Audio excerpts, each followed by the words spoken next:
মানুষ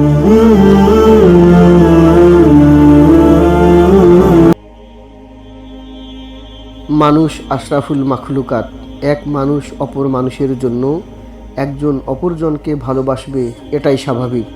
যেমন আল্লাহ ভালোবাসেন তার প্রিয় সৃষ্টি মানুষকে, মানুষ ভালোবাসে তার পরম প্রভু আল্লাহকে, অবশ্য ইমানের দাবিতে। সন্তান ভালোবাসে তার পিতামাতাকে, মা ভালোবাসে তার আদরের সন্তানকে, তেমনি ভালোবাসে ভাই তার বোনকে, আর বোন ভালোবাসে তার প্রিয় ভাইকে।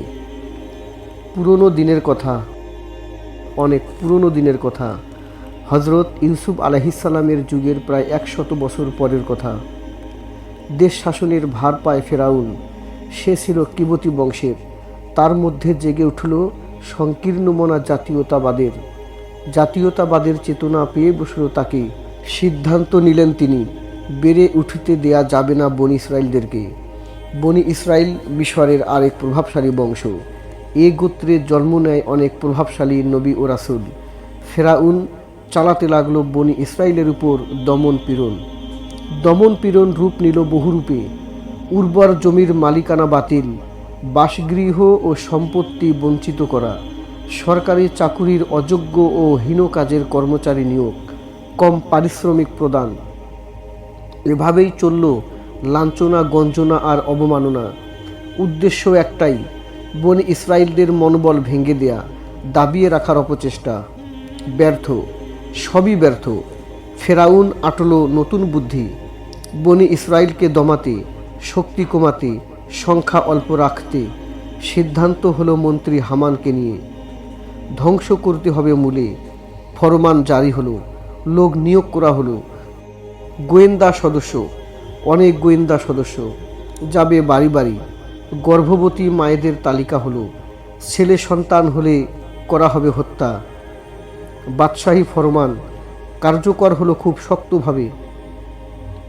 হত্যা করা হচ্ছে বনি ইসরায়েলের সব পুত্র সন্তানদের। ইমরানের স্ত্রী আসিয়া গর্ভবতী হয়ে প্রসব করলেন পুত্র সন্তান। নাম রাখা হলো মুসা। কিবতী ও মিশরীয় ভাষায় মু মানে পানি, উষা মানে উদ্ধারকৃত, অর্থাৎ মুসা মানে হলো পানি থেকে উদ্ধারকৃত। মুসার মা পড়ে গেলেন দুশ্চিন্তায়। পুত্র সন্তানকে রাখলেন অতি সংগোপনে। কিভাবে রাখবেন, কিভাবে বাঁচাবেন সন্তানকে, এটা নিয়েই এখন মাথা ব্যথা তার। বাড়ি বাড়ি আসছে মহিলা গোয়েন্দা, সাথে নিয়ে আসে শিশু সন্তান।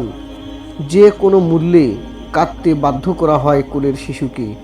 কাদার শব্দ শুনে ঘরে শিশু থাকলে কেঁদে ওঠে, যাতে করে বোঝা যায় কোনো সন্তান ঘরের মধ্যে আছে নাকি। চিন্তার আর শেষ নেই, এ যেন বিরামহীন ভাবনা। ইলহাম হলো আসিয়ার কাছে, শিশু মুসাকে বাক্সবন্দি করে ভাসিয়ে দাও নীল নদে। মুসার পূর্বে ইমরানের আরও 2 সন্তান, এক ছেলের নাম হারুন আর একটি মেয়ে নাম মারিয়াম। মুসার মা পড়ে গেলেন বিপদে। নদীতে ভাসালে মুসার জীবন রক্ষা হবে কিভাবে? আল্লাহর যে নির্দেশ। বাক্স তৈরি করলেন, হজরত মুসা আলাইহিসসালামকে বাক্সে ঢুকালেন। তারপর ছেড়ে দিলেন কয়েক মাসের শিশু মুসাকে আল্লাহর নামে। কাঁদে মুসা নবীর মা, কাঁদে বাবা, আরও কাঁদে ভাই ও বোন। 10 বছরের বোন মারিয়াম বুদ্ধি আটল। উঠলে উঠল ভাইয়ের জন্য বোনের ভালোবাসা। ভাই ভাসতে ভাসতে কোথায় যায় দেখবে সে, সতর্কতার সাথে, অতি সতর্কতার সাথে। টের যাতে না পায় কেহ যাতে সামান্য টেরও না পায়, কথা অনুযায়ী কাজ।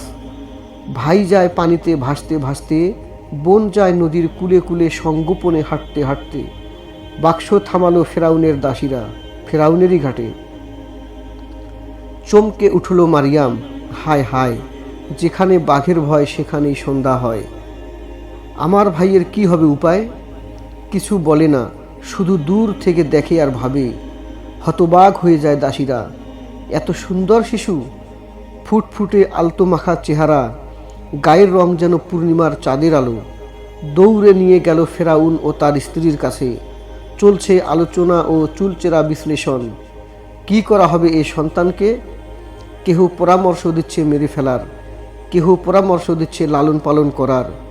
কেহ বা বলছে এ সন্তান হবে বনি ইসরায়েলের সন্তান, কোনো কেউটে সাপের বাচ্চা, পরে বড় হয়ে ছবল মারবে আপনাকে।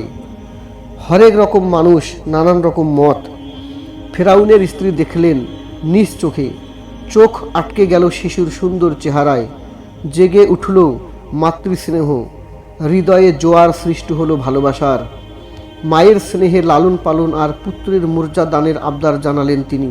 সন্তান বড় হয়ে গড়ে উঠবে আমাদের আদর্শে, পরিচয় দিবে কিবতী হিসেবে, আমাদের অসুবিধা কি তাতে? গলে গেল ফেরাউনের মন, মেনে নিল স্ত্রীর আবদার। সিদ্ধান্ত হলো সন্তান পালনের। শিশুর মুখে দেয়া হচ্ছে ধাত্রীদের স্তন, পান করছে না কারো দুধ। মুখ সরিয়ে নিচ্ছে মুসা নবী। দূর থেকে আড়ালে আবডালে দেখছে মারিয়াম। ফেলে দিয়ে ভয় আর জড়তা বেরিয়ে এলো সবার মাঝে। প্রস্তাব দিল সে, আমাকে দায়িত্ব দিন, আমি ভালো ধাত্রী এনে দিব, যে পান করাবে দুধ। শিশু পালন করবে অতি যত্ন সহকারে। শিশু বেড়ে উঠবে আদর সোহাগ আর ভালোবাসার পরশে। মারিয়ামের প্রস্তাবে রাজি হলো ফেরাউন দম্পতি। মহান আল্লাহ সুবহানাহু ওয়া তাআলার পরিকল্পনা হলো বাস্তবায়ন। ধাত্রী মনোনীত হলো মুসার মা আসিয়া। দুধ পান শুরু করে মুসা, বেড়ে উঠতে থাকলো ধীরে ধীরে। কিবতীয় চরিত্র গ্রহণ করে না সে, তার আদর্শ হয়ে ওঠে বনি ইসরাইলীয়।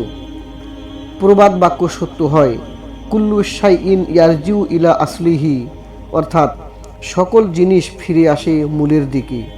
হজরত মুসা আলাইহিস সালামের ক্ষেত্রেও হলো তাই। মুসা হলেন আল্লাহর নবী।